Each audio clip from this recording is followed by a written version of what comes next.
कैसे रची थी श्री कृष्ण ने स्वयं की मृत्यु की लीला? क्या हुआ उनकी मृत्यु के बाद उनके शरीर का? भगवान विष्णु के अवतार श्री कृष्ण को कौन नहीं जानता, लेकिन उनकी मृत्यु के पीछे का कारण क्या है ये बहुत कम लोगों को पता है। साथ ही उनकी मृत्यु उपरांत उनके देह का क्या हुआ ये भी शायद ही कोई जानता है। महर्षि वेद व्यास द्वारा रचित धार्मिक ग्रंथ महाभारत 18 खंडों में संकलित है, जिसमें महाभारत के युद्ध का वर्णन सबसे बड़े भाग में किया गया है। किंतु इस युद्ध के अलावा श्री कृष्ण की मृत्यु की घटना भी बहुत महत्वपूर्ण है।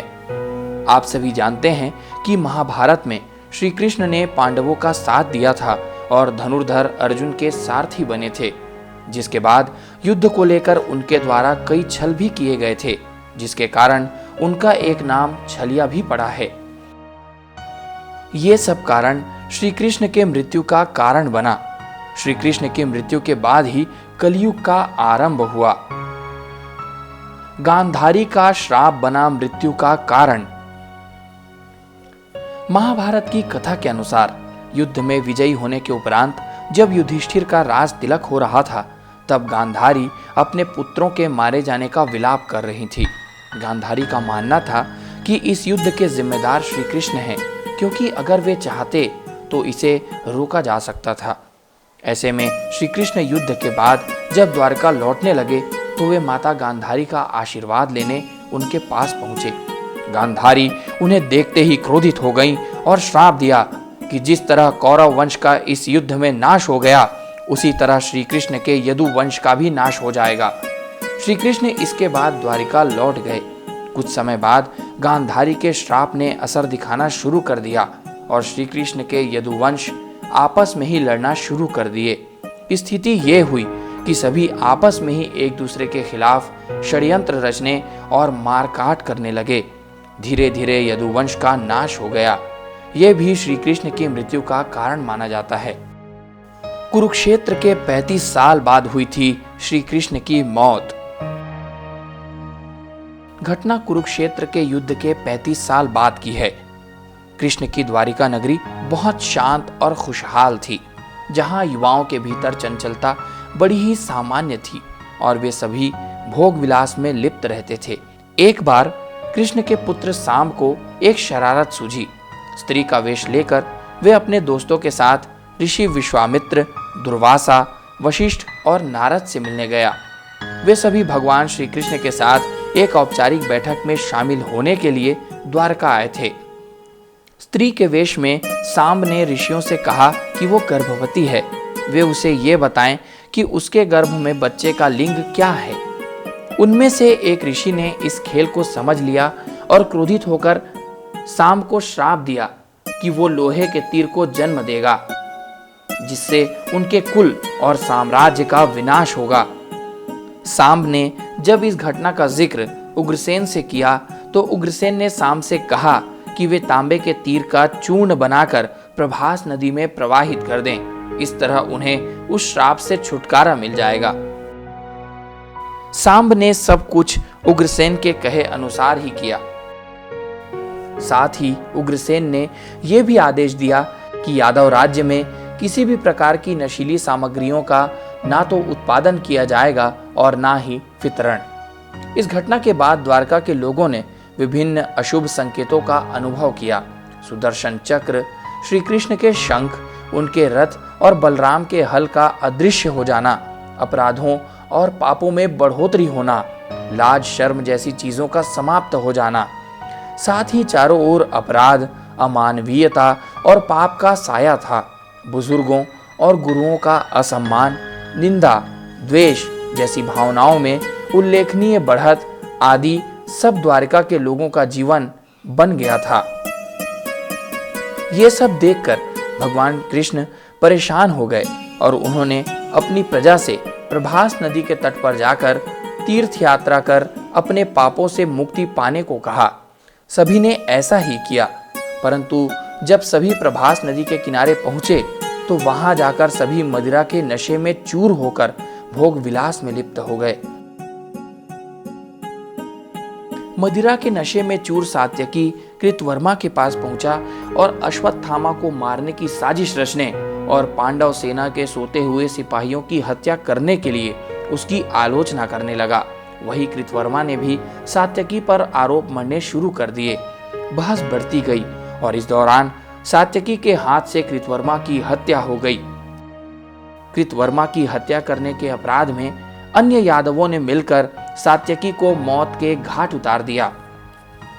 जब कृष्ण को इस बात का पता चला तो वे वहां पर प्रकट हुए और एरका घास को हाथ में उठा लिया। ये घास एक छड़ में परिवर्तित हो गई, जिससे श्री कृष्ण ने दोषियों को सजा दी। मदिरा के नशे में चूर सभी ने घास को अपने हाथ में उठा लिया और सभी के हाथ में मौजूद वो घास लोहे की छड़ बन गई, जिससे सभी लोग आपस में ही भिड़ गए और एक दूसरे को मारने लगे। वभ्र, दारुक और भगवान कृष्ण के अलावा अन्य सभी लोग मारे गए। यदुवंश के नाश के बाद कृष्ण के ज्येष्ठ भाई बलराम समुद्र तट पर बैठ गए और एकाग्रचित होकर परमात्मा में लीन हो गए। इस प्रकार शेषनाग के अवतार बलराम जी ने देह त्यागी और स्वधाम लौट गए। जिस लोहे के छड़ का चूर्ण सांब ने नदी में प्रवाहित किया था, उस लोहे की छड़ का चूर्ण एक मछली ने निगल लिया और वह उसके पेट में जाकर धातु का एक टुकड़ा बन गया। उक्त मछली को जरा नाम शिकारी ने पकड़ा और उसके शरीर से निकले धातु के टुकड़े को नुकीला कर तीर का निर्माण किया। इस दौरान जब कृष्ण वन में बैठे ध्यान में लीन थे, जरा को लगा वो कोई हिरण है। उसने कृष्ण पर तीर चला दिया। जब जरा करीब पहुंचा तो ये सब देखकर भगवान से इसके लिए क्षमा मांगने लगा। जिसे उसने मृग की आंख समझा था, वो कृष्ण के बाएं पैर का पद्म था जो चमक रहा था। भील जरा को समझाते हुए कृष्ण ने कहा कि वो व्यर्थ ही विलाप कर रहा है। जो भी हुआ वो नियति है। ये सब मेरे द्वारा रचाई हुई एक लीला है। कहा जाता है कि वानर राज बाली ही जरा बहेलिया था, क्योंकि पौराणिक कथाओं के अनुसार त्रेता युग में प्रभु ने श्री राम का अवतार लेकर बाली को छुपकर तीर मारते हुए उसका वध कर दिया था। इसलिए भगवान ने अपने लिए वैसे ही मृत्यु चुनी और द्वापर में बाली को शिकारी जरा बहेलिया का रूप दिया। जहां श्री कृष्ण का बाण लगा था, वो गुजरात के सोमनाथ में भलाका तीर्थ के रूप में आज भी मौजूद है। बाण लगने से घायल भगवान कृष्ण भालका से थोड़ी दूर पर स्थित हिरण नदी के किनारे पहुंचे। कहा जाता है कि उसी जगह पर भगवान पंच तत्व में विलीन हो गए। क्या हुआ भगवान श्री कृष्ण की देह का? कथा के अनुसार श्री कृष्ण की मृत्यु के बाद सभी की शक्ति समाप्त हो गई थी। केवल अर्जुन ही एक ऐसा सेनानी था जिसकी कुछ शक्ति बची हुई थी। जब अर्जुन को श्री कृष्ण ने अपने पैर में लगे तीर को खींचने को कहा और जैसे ही अर्जुन ने तीर खींचा तो अर्जुन की बची हुई शक्ति श्री कृष्ण के पास चली गई और श्री कृष्ण ने हंसते हुए अपने प्राण त्याग दिए। जिसके बाद हस्तिनापुर वापस लौटते समय अर्जुन को अपना वही धनुष रखना पड़ा जिसके साथ उसने कई युद्ध लड़े थे। अर्जुन की सारी दिव्य शक्ति चली गई और इतनी शक्ति भी नहीं बची कि वे अपने धनुष को फिर कभी बांध सकें। पांडवों ने श्री कृष्ण के शरीर को हिंदू रीति नीति अनुसार अंतिम संस्कार किया, लेकिन अग्नि के पास इतनी ऊर्जा नहीं थी कि कृष्ण के शरीर को जला सके। कहते हैं कि भगवान का पूरा शरीर तो जल गया, लेकिन भगवान का हृदय जलता ही रहा। भगवान कृष्ण का हृदय ना जलने की स्थिति में पांडवों ने उनके हृदय को नदी में प्रवाहित कर दिया। श्री कृष्ण की मृत्यु के बाद जब अर्जुन द्वारका पहुंचे तो उन्होंने सभी महिलाओं को रोते हुए देखा। अगले दिन कृष्ण के पिता वासुदेव की भी मृत्यु हो गई, जिससे अर्जुन को और दुख हुआ। जो लोग बचे थे वे सभी लोगों के साथ इंद्रप्रस्थ आए।